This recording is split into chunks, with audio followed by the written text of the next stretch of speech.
Hello guys, in this tutorial you will learn how you can access and use the precision flow feature in your image generations on Adobe Firefly. So let us guide you through this. Let me navigate to that image generation project of mine here on Adobe Firefly. And what you need to do, guys, is navigate to or browse through the chat or conversation with the artificial intelligence.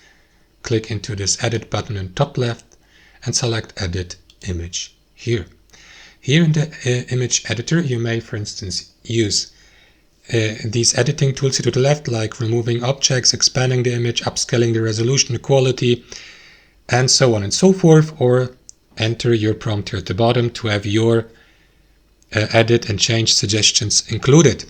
Click into generate to let the artificial intelligence add or apply these edits. However, guys, there's the precision flow feature, and we will find it here on the left hand side.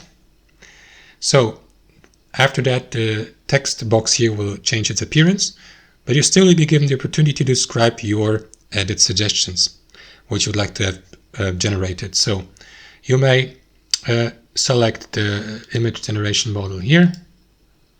For instance, you may also customize the edit strength, which is set to 0.5 on default, which means, guys, the more you change the value of that edit strength here by using that slider or these plus or up and down buttons here, I'd say how to put it in words. The more visible and the more intense will be the edits or changes.